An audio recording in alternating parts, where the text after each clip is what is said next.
Welcome to Enigma of the Unknown, where we explore the most chilling and mysterious tales from around the world. Tonight, we're venturing deep into the swamps and forests of Florida, a land of natural beauty haunted by dark legends. From the eerie laughter in Big Cypress to the ghostly Hat Man of Blackwater Forest, these 9 terrifying stories will transport you to the heart of fear. Turn off the lights, settle in, and prepare to uncover the secrets lurking in Florida's wilderness. Story number 1. The Swamp Beast of Paynes, Prairie. I've always been a skeptic, the kind of guy who raises an eyebrow at ghost stories and laughs off urban legends.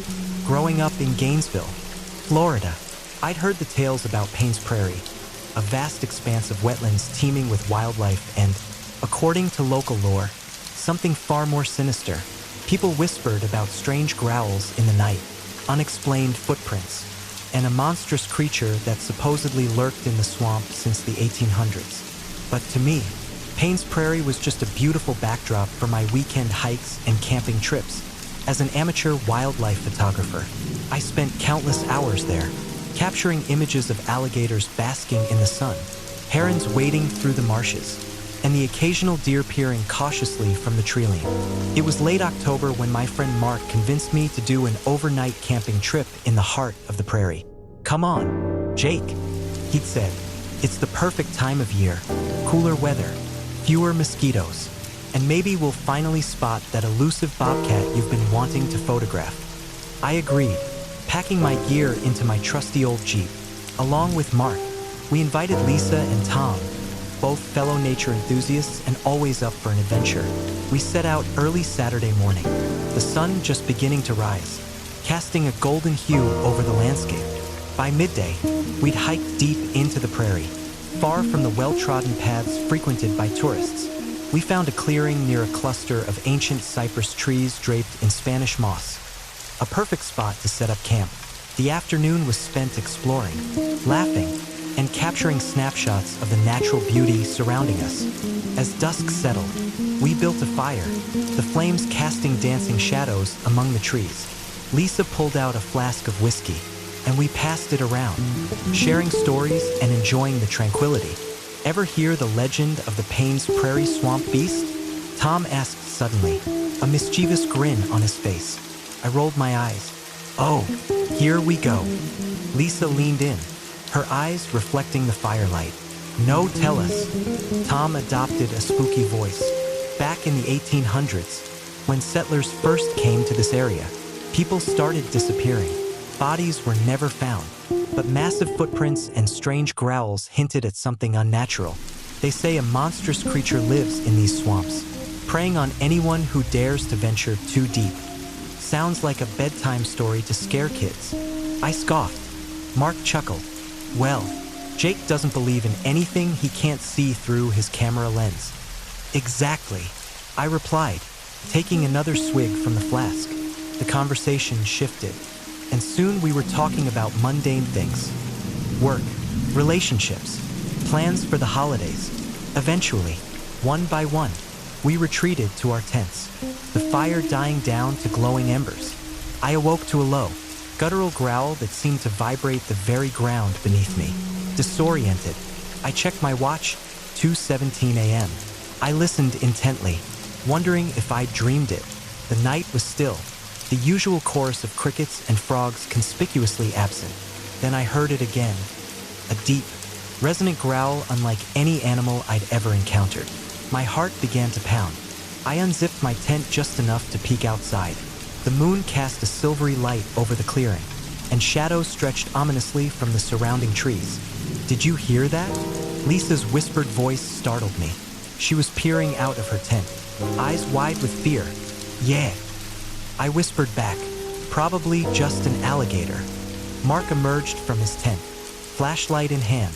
"Gators don't make sounds like that," he said grimly. Tom joined us, his expression tense. "Maybe it's a bear? Bears aren't common around here." I replied. Another growl echoed, this time closer. The hairs on the back of my neck stood up. From the corner of my eye, I thought I saw movement near the tree-line, a large, dark shape slipping between the shadows. "Did you see that?" I asked, my voice barely audible. "See what?" Mark whispered. "Over there, near the cypress trees." We all turned our gazes to the spot. For a moment, there was nothing. Then, emerging from the darkness, a figure stepped into the moonlight. It stood upright, towering at least 8 feet tall, its body covered in matted, swamp-soaked fur. Long muscular arms hung by its sides, ending in clawed hands. But it was the eyes that held me captive, glowing a sickly yellow, fixed directly on us. Lisa gasped, her hand covering her mouth. "What is that?" The creature let out a roar, a terrifying blend of a howl and a bellow that shook me to my core. Without thinking, I grabbed my camera, snapping a photo as my hands trembled. "Run!" Mark shouted. We bolted toward the path we'd come from earlier, our flashlights bobbing wildly. Behind us, I could hear the creature crashing through the underbrush, its heavy footfalls gaining on us. The swampy terrain made running treacherous. Roots seemed to reach up to trip us, and patches of mud sucked at our boots. Tom stumbled, falling hard. I stopped to help him up. "Leave me," he yelled, panic in his eyes. Not a chance. I hauled him to his feet, and we pushed forward. Up ahead, Mark shouted, "This way." He veered off the path, leading us toward a cluster of fallen trees that formed a sort of barrier. We squeezed through the gaps, hoping to slow the creature's pursuit. We huddled together, trying to catch our breath. The sounds of the creature had stopped. "Do you think we lost it?" Lisa whispered, tears streaming down her face. "Maybe," Mark replied, though his voice lacked conviction. Silence enveloped us. The swamp was eerily quiet, as if every living thing was holding its breath. Then, from somewhere above, we heard creaking, with straining under weight. I looked up just in time to see the creature perched atop the fallen trees, staring down at us. Its mouth curled into what I could only describe as a sinister grin, revealing rows of jagged teeth. "Move!" I shouted. We scattered just as it leaped down, landing with a thud where we'd been moments before. I sprinted through the swamp, branches whipping against my face, the mud threatening to pull me under with every step. I could hear the others somewhere behind me, but fear drove me forward. My only thought was to reach the main road, to find help, to survive. Bursting into a clearing, I realized with horror that I'd become separated from the group. "Mark, Lisa, Tom," I yelled, my voice hoarse. No reply. A heavy breathing sound came from behind me. Slowly, I turned to see the creature emerging from the shadows. Its eyes locked onto mine. There was intelligence there, a cruel awareness. "Why are you doing this?" I shouted, desperation making me bold. It tilted its head, almost as if considering the question. Then it took a step forward. In a flash of inspiration or madness, I raised my camera and took another photo. The flash momentarily illuminated the creature, and it recoiled, shielding its eyes. Seizing the opportunity, I turned and ran, heading toward the distant glow of what I hoped was the main road. Ahead, I saw headlights, 2 beams piercing through the darkness. A car. I stumbled onto the pavement, waving my arms frantically. The vehicle screeched to a halt, and the driver, a middle-aged man with a weathered face, rolled down his window. "What the hell happened to you? Please, help me," I gasped. "There's something out there." He didn't hesitate. "Get in." As we sped away, I looked back to see the creature standing at the edge of the swamp, watching us with those haunting eyes. At the police station, I recounted the night's events to skeptical officers. They exchanged glances, clearly doubting my sanity. "Sir, are you sure you weren't attacked by a bear?" One of them asked. "I'm telling you, it wasn't a bear. It was, I don't know what it was. But my friends are still out there." They organized a search party, but as dawn broke, there was still no sign of Mark, Lisa, or Tom. "Sometimes people get lost out there," the officer said gently. "We'll keep looking." Days turned into weeks. The official story was that they'd likely gotten disoriented and succumbed to the elements. Unofficially, people whispered about the swamp beast, but no one dared say it aloud. I couldn't accept it, racked with guilt and haunted by nightmares. I returned to Paynes Prairie, determined to find answers. Equipped with better gear and a determination bordering on obsession, I ventured back into the swamp. I retraced our steps, calling out their names, but the only responses were the distant cries of birds and the rustling of unseen creatures. As night fell, I set up camp near the fallen trees where we'd last been together. Sleep was impossible. Every sound put me on edge. Around midnight, the familiar growl echoed through the darkness. My heart raced, but this time, I stood my ground. I needed to know. The creature emerged, just as before, but now it seemed almost curious. I held up my hands to show I meant no harm. "What do you want?" I asked softly. It regarded me silently, then gestured toward the depths of the swamp. Are my friends? I couldn't finish the thought. It turned and began to walk away, pausing to look back at me. Gathering my courage, I followed. We moved through the swamp in silence, the moon casting an otherworldly glow. After what felt like hours, we arrived at a clearing I'd never seen before. There, standing by the water's edge, were Mark, Lisa, and Tom. Relief and disbelief flooded me. "You're alive!" I shouted, rushing toward them. But as I drew closer, I realized something was wrong. Their eyes were vacant, their expressions blank. "Join us," Lisa said in a monotone voice. "What happened to you?" I whispered. "They belong to the swamp now," a raspy voice answered. I spun around to see an old woman emerging from the shadows, her appearance as unsettling as the creature's. Long tangled hair framed a face etched with age and malice. "Who are you?" I demanded. "The guardian of this land," she replied. "You trespassed, disturbed the balance. Now, you must choose, leave and forget, or stay and join them." I looked back at my friends, their figures fading into the mist. "I won't leave without them." "Then your fate is sealed," she hissed. The creature moved toward me, and for the first time, I saw sadness in its eyes. "Please," I begged, "let us go. The swamp doesn't relinquish what it claims," the woman said. Despair washed over me. In a final act of defiance, I pulled out the small pocket knife I carried and slashed at my palm. Blood dripped onto the ground.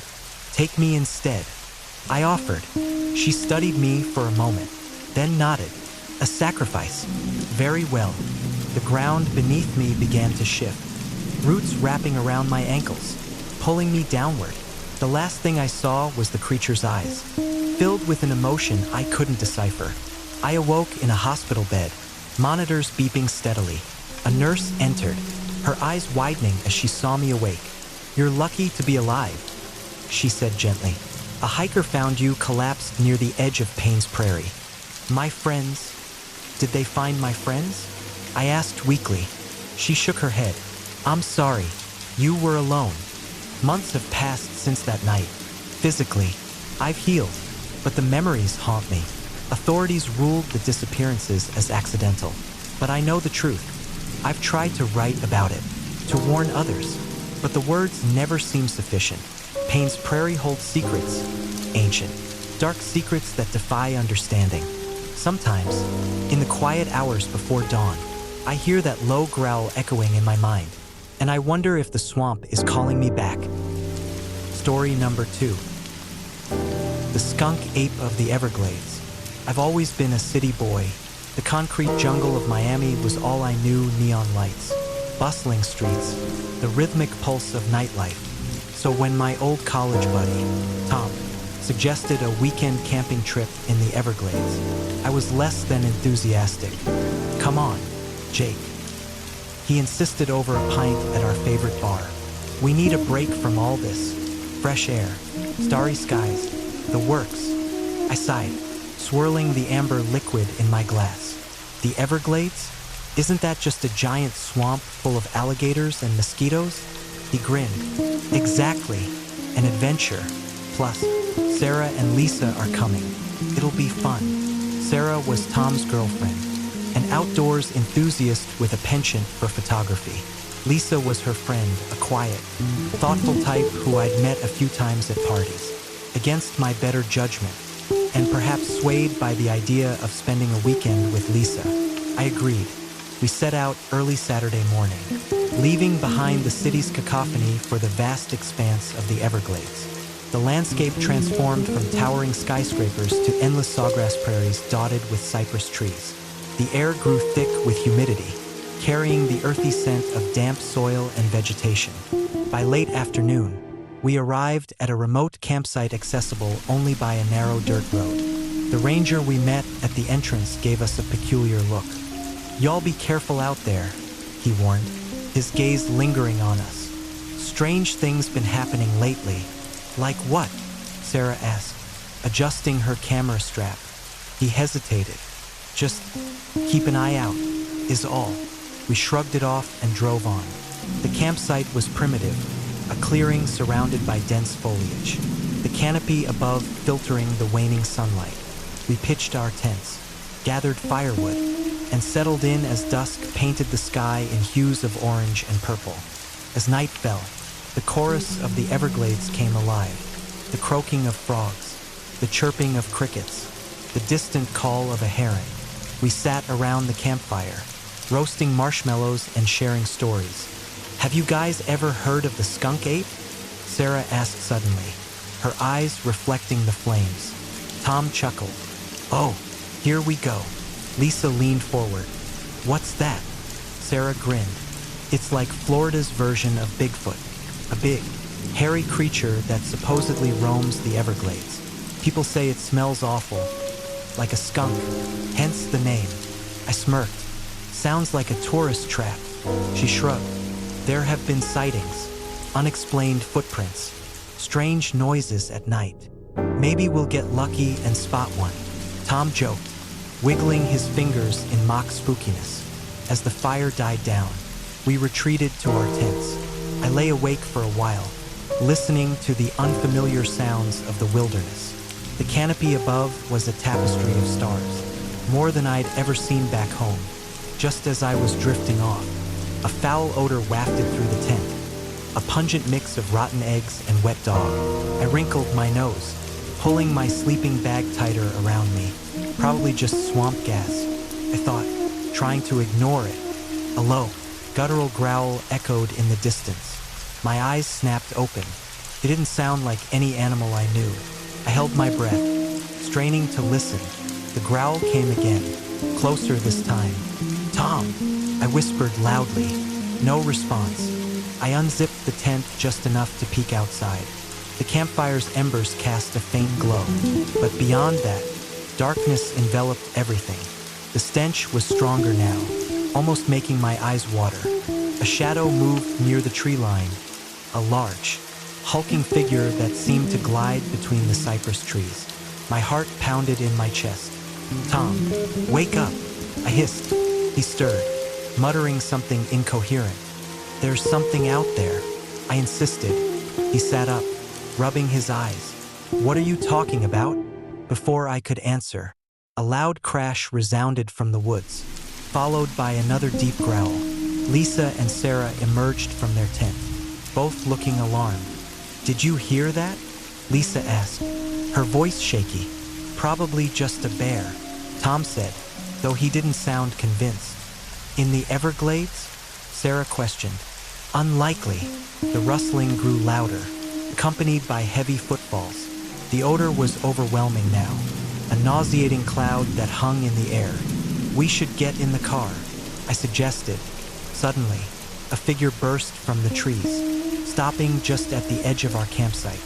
It stood upright, at least 7 feet tall, covered in matted, dark hair. Its eyes glinted in the dim light, reflective and eerily intelligent. We froze. "What the hell is that?" Tom whispered. The creature took a step forward, its massive hand gripping a tree trunk with ease. The fingers were long, ending in cracked, dirty nails. Mud and foliage clung to its body. Sarah fumbled for her camera, lifting it slowly to take a picture. "Don't," I warned, but it was too late. The flash went off, briefly illuminating the creature's face. A flat nose, a heavy brow, and a mouth twisted into a snarl. It roared, a deafening sound that sent birds fleeing from the treetops. "Run!" Tom shouted. We bolted toward the car, adrenaline surging through me. Behind us, I could hear the creature crashing through the underbrush. The stench was unbearable. Tom reached the car first, yanking the doors open. We piled in, hands shaking as we fumbled to lock the doors. Tom turned the key, but the engine sputtered.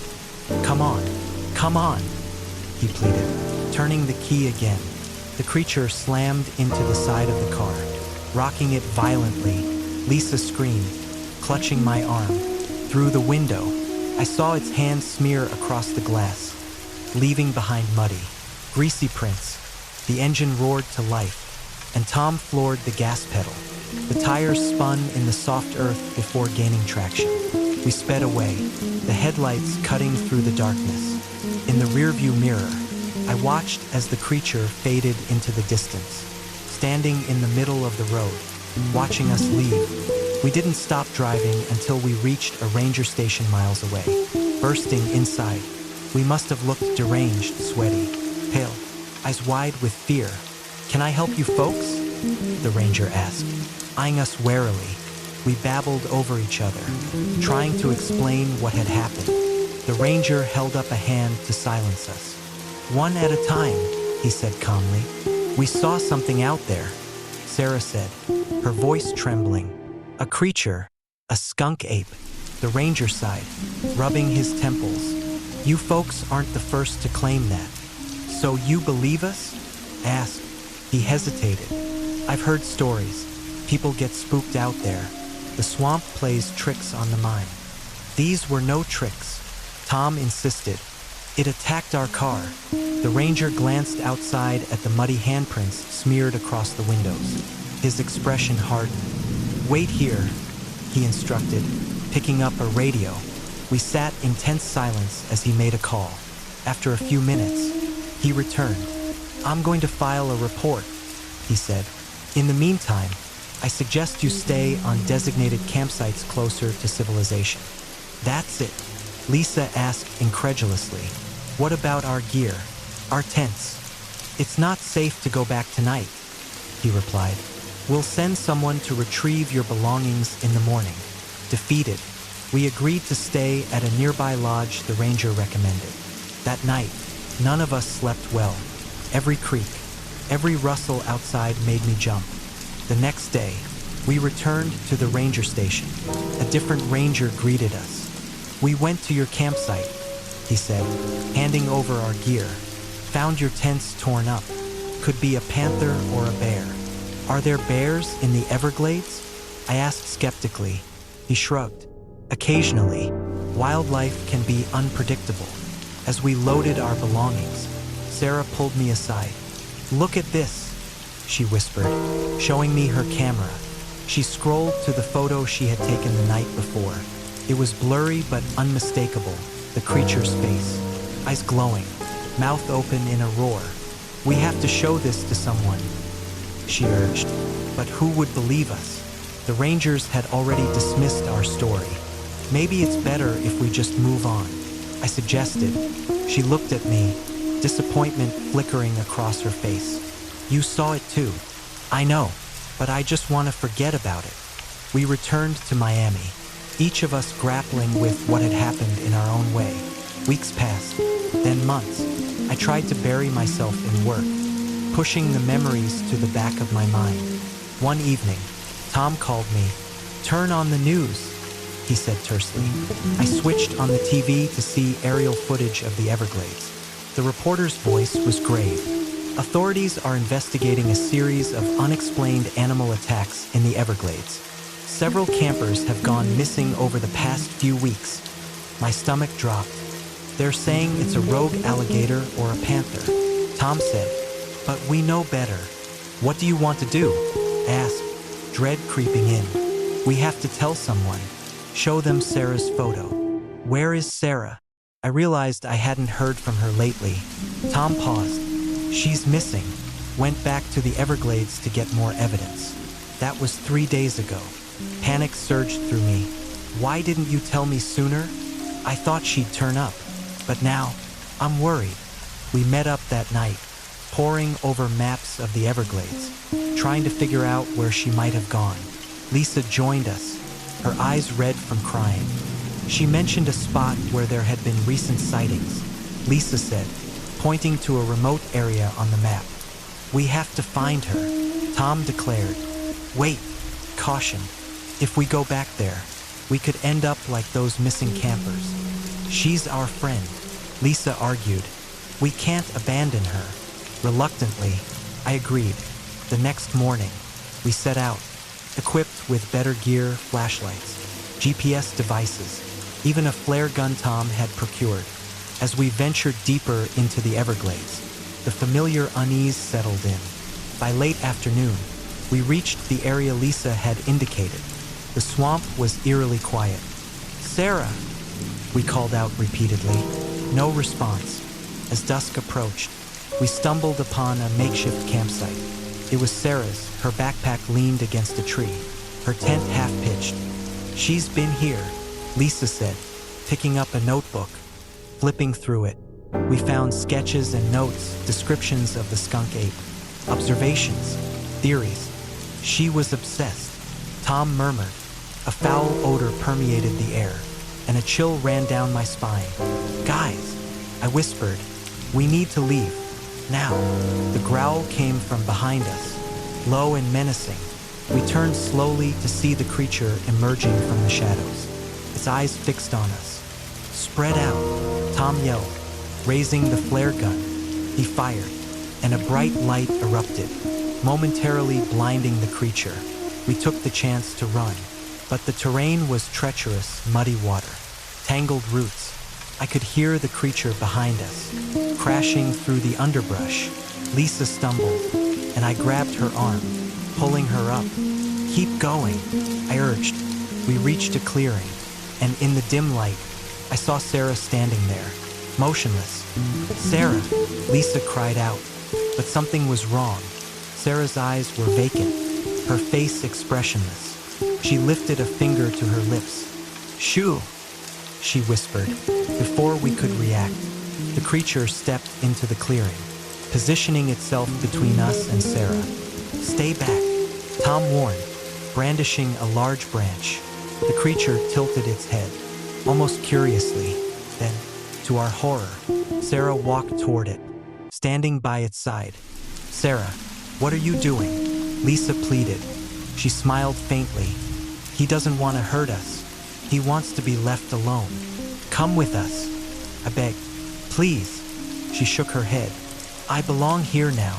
The creature placed a hand on her shoulder, its eyes never leaving us. Realizing we were outmatched, Tom grabbed our arms. We have to go. We retreated, hearts heavy, the creature and Sarah watching until they were swallowed by the darkness.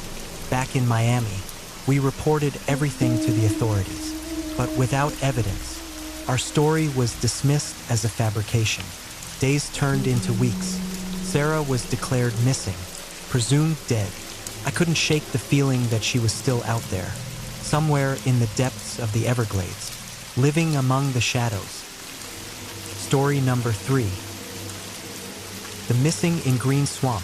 I've always been drawn to the solitude of nature.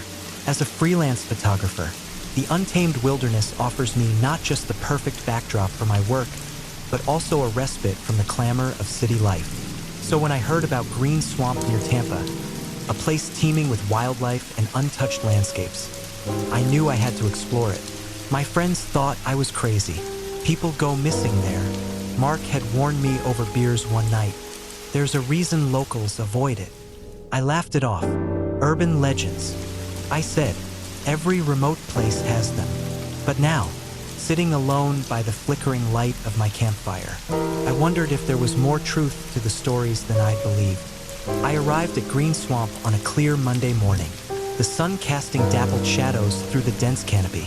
The air was thick with the scent of damp earth and rich foliage. I parked my Jeep at a small clearing, packed my gear including my camera, journal, and a week's worth of supplies, and ventured into the heart of the swamp. The first few days were uneventful. I captured stunning photos of cypress trees rising from mist-covered waters, alligators basking on muddy banks, and flocks of herons taking flight against the setting sun. At night, I jot down notes in my journal, detailing the day's sights and sounds. But on the third night, things began to change. As I sat by the fire reviewing the day's shots, I felt an odd sensation, like eyes were upon me. The hairs on the back of my neck stood up. I scanned the darkness beyond the circle of light, but saw nothing except the silhouettes of trees. Get a grip, I muttered to myself, shaking off the unease. Chalk it up to isolation playing tricks on my mind. Yet, the feeling persisted. In my journal that night, I wrote, Day 3, something feels off. Can't shake the feeling I'm not alone out here. Probably just my imagination. The next day, I decided to set up motion-activated cameras around the perimeter of my campsite, partly out of curiosity, partly for peace of mind. I spent the day hiking deeper into the swamp, discovering a dilapidated wooden shack that looked like it hadn't been touched in decades.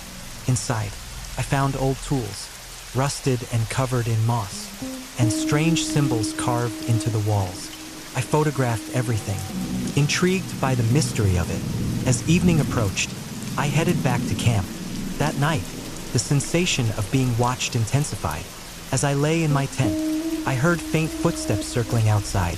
They were deliberate, too heavy for an animal, but too light for anything sizable. Hello, I called out. Silence. I unzipped the tent and shone my flashlight into the darkness. The beam cut through the mist, illuminating twisted trees and hanging vines, but nothing else. Who's there? I demanded. Only the croaking of frogs and the distant hoot of an owl responded. I retreated back into my tent, my heart pounding. Sleep didn't come easily. In the morning, I checked the motion cameras.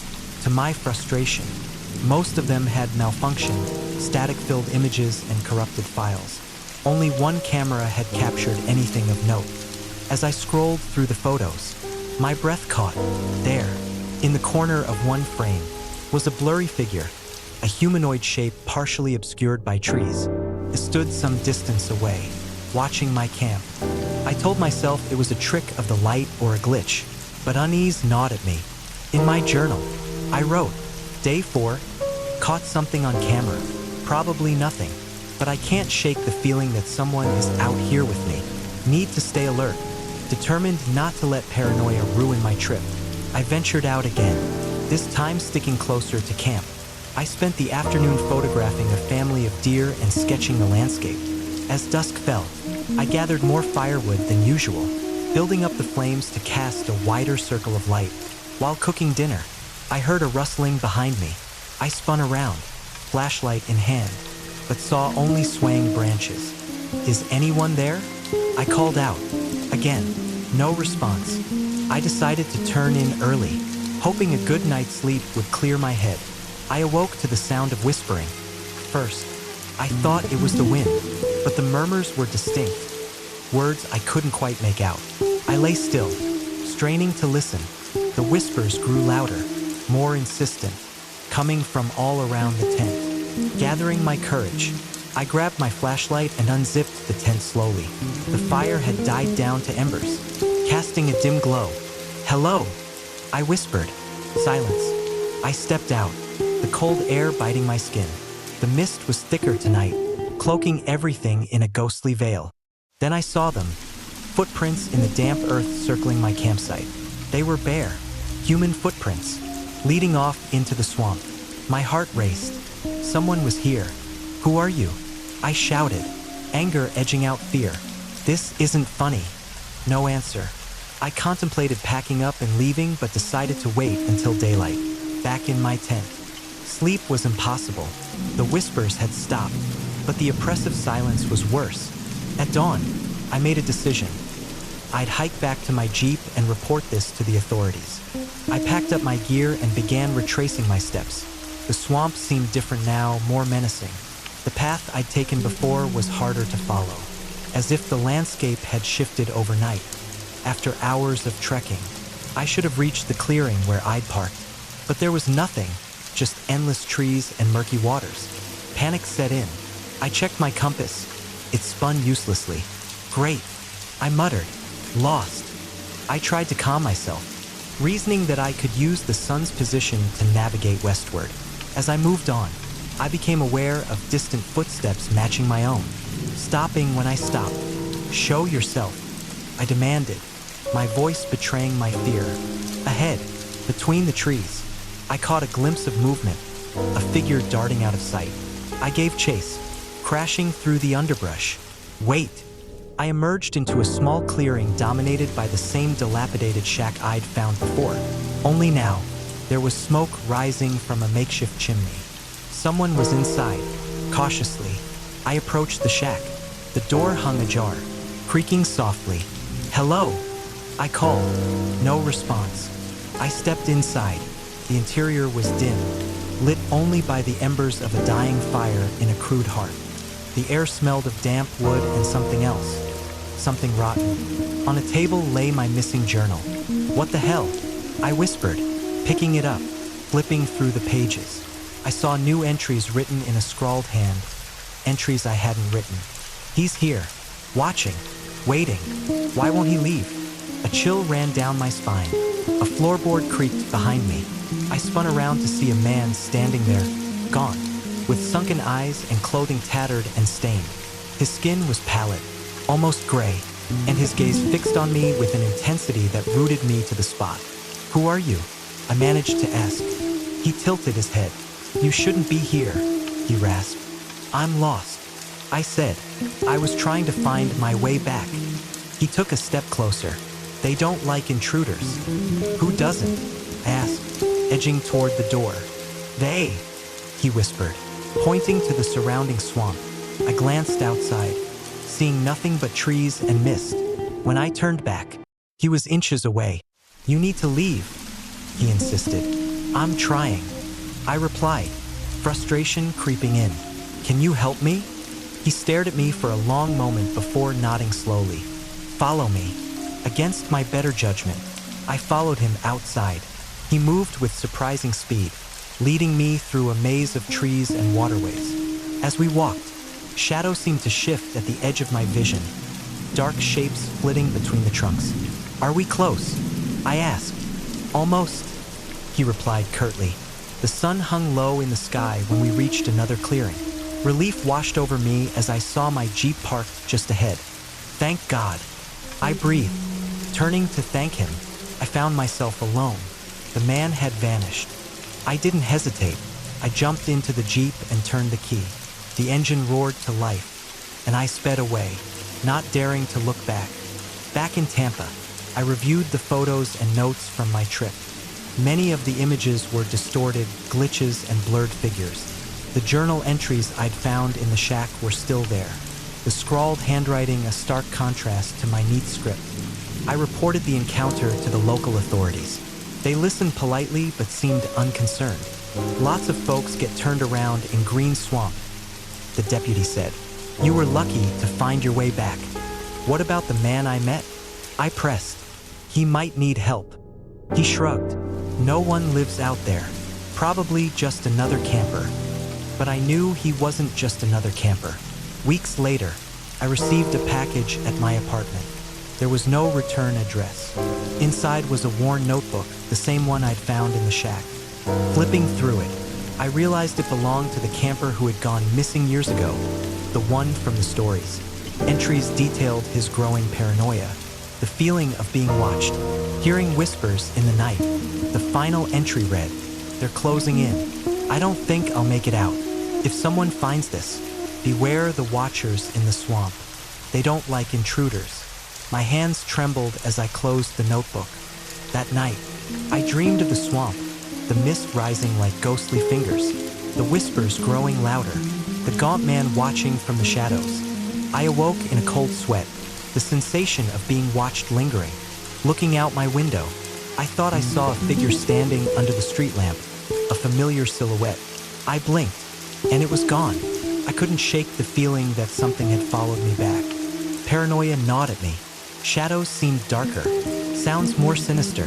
One evening, as I sorted through my camping gear, I found a slip of paper tucked into my backpack, in the same scrawled handwriting. It read, "You were warned." Fear tightened its grip on me. I decided to leave Florida altogether, hoping distance would break whatever connection had formed. But even now, miles away, I can't escape it. The whispers haunt me at night, and the feeling of unseen eyes never fades. I share this story as a warning to others. If you venture into Green Swamp, respect the land and whatever dwells within it, because some places are meant to remain undisturbed, and some paths lead only to darkness. Story number 4. The Laugher of Big Cypress Swamp. I never imagined that a weekend getaway could turn into a nightmare that would haunt me forever. It was supposed to be a simple camping trip. Just me, my younger brother Ethan, and our friend Mike. 3 city slickers looking to escape the concrete jungle of Miami for a few days. We chose Big Cypress National Preserve near the Everglades, enticed by its rich ecosystem and the promise of untouched wilderness. We arrived on a Friday afternoon, the sun casting long shadows through the cypress trees draped in Spanish moss. The air was thick with humidity, carrying the scent of damp earth and the distant call of birds we couldn't name. We set up camp near a slow-moving creek, the water dark and still, reflecting the tangled canopy above. As night fell, the sounds of the swamp came alive, a symphony of croaking frogs, chirping insects, and the occasional splash of something slipping into the water. We sat around the campfire, swapping stories and laughing, the flames casting dancing shadows around us. "Did you guys hear about the Laughing Man?" Mike asked suddenly, his face illuminated eerily by the fire. Ethan raised an eyebrow. "Sounds like a bad horror movie." Mike grinned. "Local legend. They say a hunter disappeared out here years ago. Now his spirit wanders the swamp, luring lost souls with his laughter." I chuckled. "You trying to scare us?" "Mike," he shrugged, "just thought you should know." We brushed it off and eventually retreated to our tents. The lullaby of the swamp was strangely soothing, and I drifted off quickly. A piercing laugh jolted me awake, a sharp, mocking sound that cut through the cacophony of the night. I sat up, my heart pounding. For a moment, I wondered if I dreamed it. Then I heard it again, clearer this time, a man's laughter, filled with a sinister joy. "Ethan, did you hear that?" I whispered, poking my head out of the tent. He emerged from his own tent across the campsite, his eyes wide. "What the hell was that?" Mike joined us, looking uneasy, probably just some teenagers messing around. "Out here?" I questioned. "We're miles from the nearest road." The laughter echoed again, closer now. It seemed to surround us, coming from all directions. "Maybe we should check it out," Mike suggested, though he didn't sound convinced. I shook my head. "I don't think that's a good idea." Ethan pointed toward the swamp. "Look." We followed his gaze to see ripples disturbing the glassy surface of the water. A reflection appeared, a man standing on the opposite bank, illuminated by the moonlight. He wore tattered clothes and a wide-brimmed hat, his face obscured by shadows. "Hey!" Mike called out. "Do you need help?" The figure didn't respond. Instead, he tilted his head back and let out that same chilling laugh. Then, without a sound, he vanished, his reflection fading as the water stilled. "Did you see that?" Ethan stammered. "We need to leave. Now," I declared. Before we could move, the laughter erupted again, louder and more deranged. The swamp seemed to amplify it, the sound waves rippling through the air like a physical force. Our flashlights flickered as we hastily gathered our essentials. The laughter was incessant now, grating on our nerves. "Which way is the trail?" Mike asked frantically. I scanned the area, but the dense foliage looked the same in every direction. Panic set in as I realized we were disoriented. "Stick together," I urged. "We came from the east, so it should be this way." We plunged into the underbrush, the muddy ground sucking at our boots. The canopy above seemed to close in, the Spanish moss hanging like ghostly tendrils. The laughter followed us, sometimes ahead, sometimes behind, but always just out of sight. It was as if the swamp itself was mocking us. "Wait," Ethan gasped, grabbing my arm. "I think I saw something move." We halted, our breaths ragged. The beam of my flashlight caught a glimpse of a figure darting between the trees, a flash of tattered cloth and pale skin. Who's there? I demanded, trying to sound brave. Silence. Then, from the darkness, a voice mimicked my own. Who's there? My blood ran cold. This isn't funny, the voice echoed back, distorted and mocking. This isn't funny. Stop it, Ethan shouted. Stop it, stop it, stop it. The voice taunted, overlapping until it became a cacophony of our own words thrown back at us. Run, Mike yelled. We sprinted blindly, branches whipping against our faces. The ground became wetter, the mud giving way to shallow water. I realized with horror that we were running deeper into the swamp. Wait, we have to go back, I shouted, skidding to a halt. Ethan was ahead, but as he turned to look at me, the ground beneath him gave way. With a yelp, he disappeared into the murky water. Ethan, I screamed, rushing toward where he'd vanished. I dropped to my knees at the water's edge, plunging my arms into the inky depths. The mud was thick, sucking at my hands. I felt nothing but cold emptiness. Help me, Ethan's voice cried out, but it sounded distant, muffled, as if coming from beneath the water.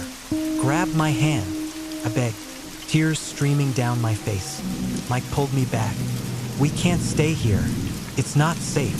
I'm not leaving him, I snarled, struggling against his grip. The laughter returned, deafening now, reverberating through the trees. The water began to ripple, and slowly, a shape emerged, a reflection on the surface. It was Ethan's face, eyes wide with terror. Ethan, I reached out, but my hand passed through the image, disturbing the water. Join us. A whisper drifted from the darkness, a chorus of voices blending together. I looked up to see silhouettes encircling us, their forms barely distinguishable from the shadows of the cypress trees. They reached out with elongated arms, fingers like gnarled roots. Mike pulled harder. We have to go. Reluctantly, I allowed him to drag me away, my eyes never leaving the spot where Ethan had disappeared. We stumbled through the swamp, the terrain becoming increasingly treacherous. The water was up to our knees now, each step a battle against the sucking mud. There's no way out, Mike panted. We're going to die here. Don't say that, I snapped, though fear gnawed at me. Ahead, a faint light flickered, a warm glow that stood out against the cold blues and blacks of the swamp. Look, I pointed. Maybe it's a campsite or a ranger station. We pushed toward it, hope lending us strength. As we drew closer, the light resolved into a lantern hanging from a crooked tree branch. Beneath it stood the man we'd seen earlier, the hunter. His face was still obscured, but now I could see that his feet didn't touch the ground. He hovered just above the water's surface. Welcome, he rasped, his voice like dry leaves. Stay back, Mike warned, brandishing a fallen branch like a weapon. The hunter chuckled, a low sound that sent shivers down my spine. Why leave so soon? The swamp has many secrets. What did you do to my brother? I demanded. He tilted his head. Lost? Perhaps he's found what he was seeking. Enough of this, Mike yelled, swinging the branch. The hunter raised a hand, and Mike froze mid-strike, his body stiffening unnaturally. Mike, I whispered. He turned to look at me, his eyes glazed over. Then, slowly, he began to walk into the water, submerging inch by inch until he vanished beneath the surface. No, Mike!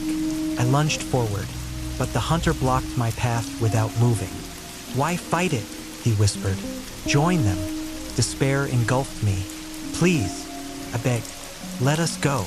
He leaned in close, and I finally saw his face, sunken cheeks, hollow eyes glowing faintly like swamp gas. The swamp takes what it's owed, gathering the last of my courage. I reached into my pocket and pulled out a small pendant, a St. Christopher medal my mother had given me. I thrust it toward him. Leave us alone. He recoiled, hissing like a cornered animal. The shadows around us quivered, and the oppressive weight seemed to lift just a fraction. Seizing the moment, I turned and ran, not caring about direction, only wanting to escape. The laughter pursued me, but it sounded strained, furious. "Come back," the hunter's voice echoed. I ignored it, pushing through the underbrush until I burst onto a dirt road. Headlights blinded me as a truck screeched to a halt. "Whoa there!" a man's voice called out. I collapsed to my knees, gasping for air. "Help? Please." I woke in a hospital bed, the sterile smell and bright lights a stark contrast to the swamp's darkness. A nurse appeared beside me. "You're awake. How are you feeling?" "My brother, my friend," I croaked. She gave me a sympathetic look. "The rangers are searching. They found you alone on Loop Road." Over the next few days, I recounted my story to skeptical authorities. Search parties combed the swamp but found no trace of Ethan or Mike. "People get lost out there." One ranger told me gently, "The swamp is unforgiving." But I knew it was more than that. Weeks turned into months. The official reports listed them as missing, presumed dead. I couldn't accept it. Haunted by guilt and nightmares, I returned to Big Cypress, determined to find answers. I met with a local Seminole elder, hoping for insight. He listened quietly as I told my tale. "The swamp is alive," he said after a long pause. "Spirits dwell there, some benevolent, others not. Can I save them?" I asked desperately. He shook his head. "Once taken, they become part of the swamp's soul." "Is there nothing I can do?" He handed me a small pouch filled with herbs. "Protection, but be warned. Seeking the dead can lead to joining them." I ventured back into the swamp one last time, armed with the elder's talisman and a stubborn refusal to abandon hope. As night fell, the familiar sounds enveloped me. I reached the spot where Ethan had disappeared, the water calm and deceptive. "Please," I called out. "If you can hear me, give me a sign." The water rippled, and for a moment, Ethan's reflection appeared. He looked peaceful, a faint smile on his lips. "I'm sorry," I whispered, tears blurring my vision. He raised a hand in farewell before fading away. A sense of acceptance washed over me. I knew then that they were gone, beyond my reach. The laughter echoed one final time, but it sounded different, less menacing, almost mournful. I turned and left the swamp, the weight of my loss heavy but no longer unbearable. It's been years since that fateful trip. I still carry the memories, both the good and the haunting. I've come to respect the mysteries of the natural world. Some things are beyond our understanding and not meant to be challenged. If you ever find yourself near Big Cypress Swamp, heed this warning. The laughter you hear may not be of this world. Enjoy the beauty, but respect the boundaries, because some spirits are restless, and they may just be waiting for someone to join their eternal game. Story number 5. The Lady of Lake Okeechobee. I've always been a skeptic when it comes to the supernatural. Ghost stories were just that, stories. As a journalist for a Miami newspaper, I prided myself on facts and evidence. So when my editor assigned me to cover the legend of the Lady of Lake Okeechobee, I was less than thrilled. "Come on, Jack," my editor had said. "It's Halloween season. Our readers love this stuff." I sighed. "Urban legends? Really?" He leaned back in his chair.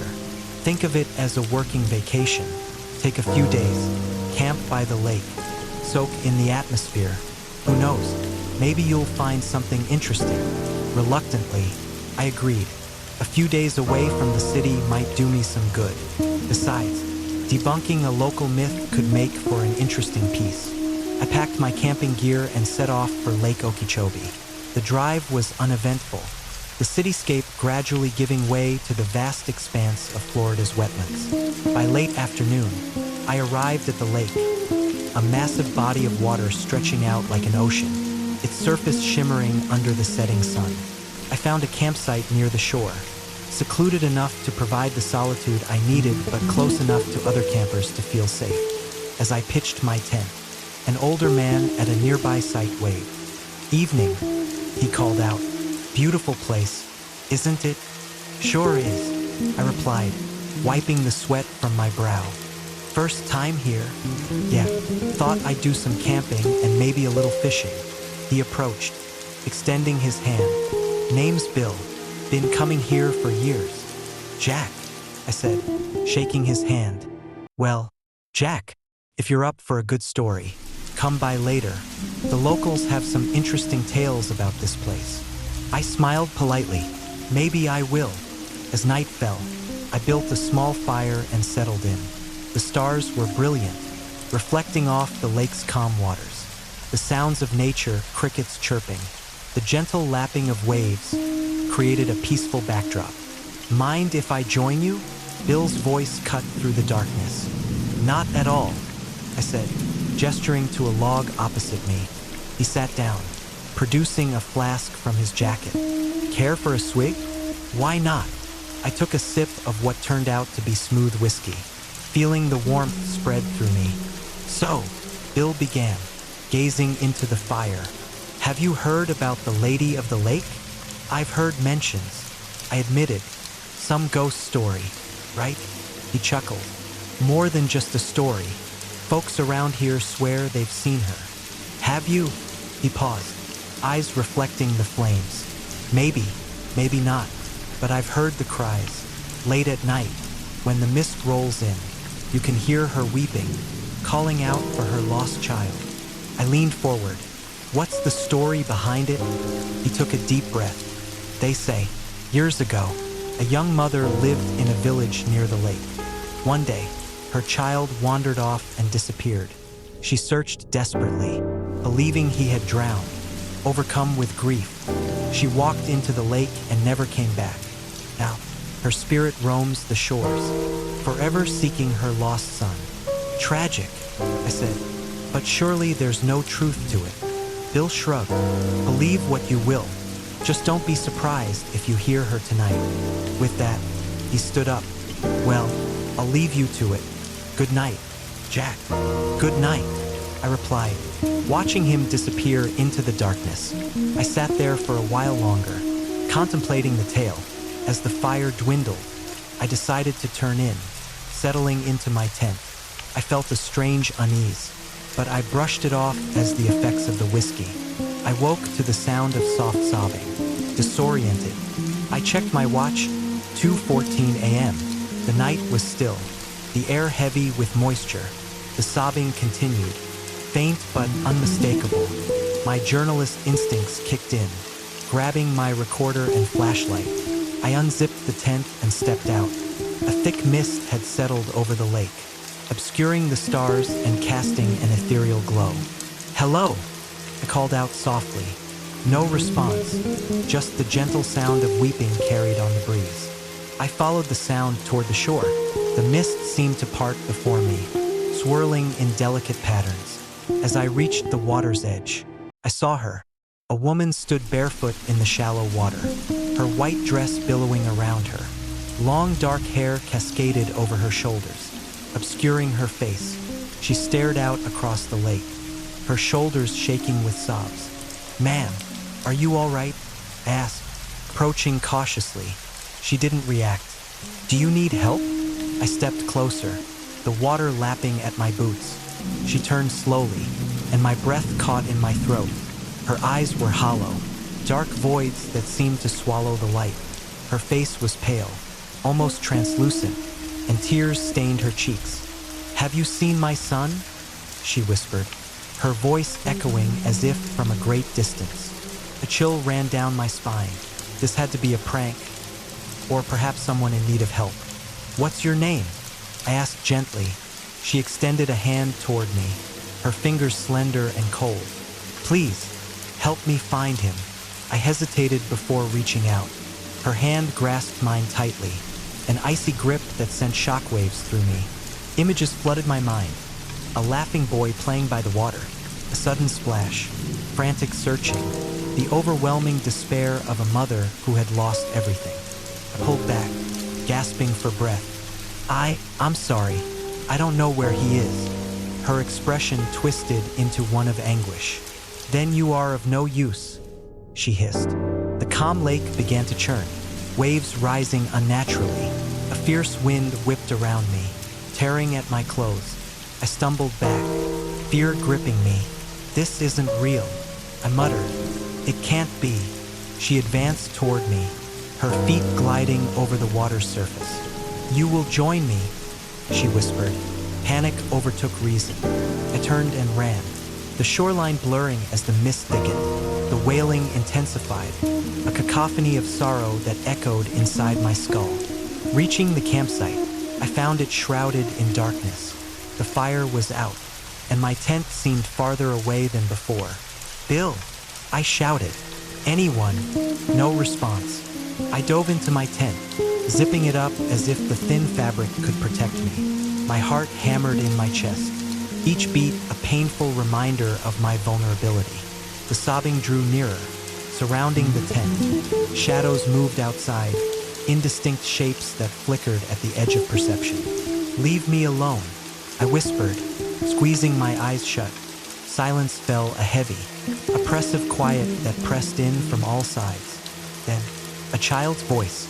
Mister, have you seen my mother? I opened my eyes to see a small silhouette outlined against the tent wall. Who are you? I stammered. I'm lost. I can't find her. Cautiously, I unzipped the tent just enough to peek out. A boy stood there, dripping wet, his eyes wide with fear. Please help me, he pleaded. Every instinct told me to run, but compassion overrode fear. Come inside, I said, reaching out. He stepped forward, but as he entered the tent, his form flickered, solid one moment, transparent the next. What's happening? I asked, dread coiling in my stomach. He looked up at me, tears streaming down his face. She's coming. Piercing scream tore through the night. The tent shook violently, the fabric stretching as if pressed by unseen hands. Hold on, I shouted, grabbing the boy. The tent ripped open, and she stood before us, her face contorted with rage. Give him back, she shrieked. The boy clung to me. Don't let her take me. I scrambled out of the tent. Dragging the boy with me, we stumbled toward the woods, branches clawing at us like skeletal fingers. You cannot escape, her voice echoed. The ground became soggy, each step heavier than the last. We reached a clearing where the mist thinned, revealing the faint glow of dawn on the horizon. Over there, I pointed to a dilapidated cabin nestled among the trees. We rushed inside, slamming the door behind us. The interior was sparse, a broken chair, a rotting table, and a fireplace filled with ashes. She can't come in here, the boy whispered. Why not? I asked, trying to catch my breath. He looked at me with sad eyes. This was our home. Realization dawned. You're her son.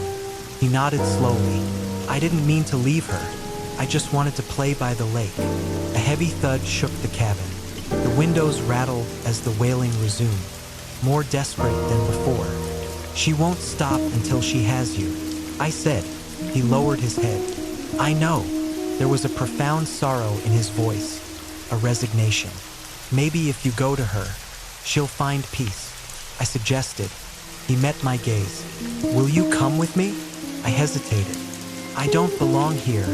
Neither do I, he replied softly. The door creaked open, and she stood there, the fury drained from her expression.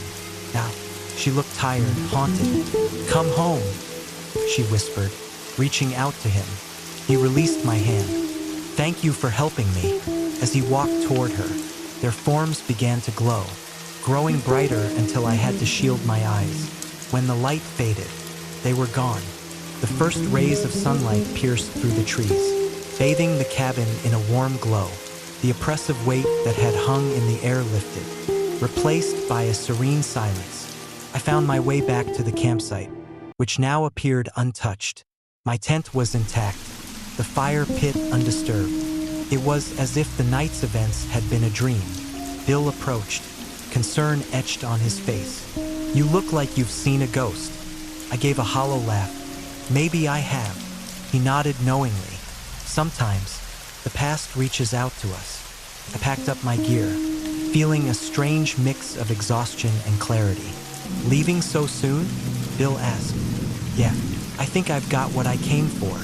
As I drove away from Lake Okeechobee, I couldn't shake the feeling that I'd been part of something beyond understanding. A story that needed to be told, not just as a legend, but as a testament to love, loss, and the restless spirits that linger. Back at the newspaper, I wrote the article not as a skeptic debunking a myth, but as a witness to a tale that defied logic.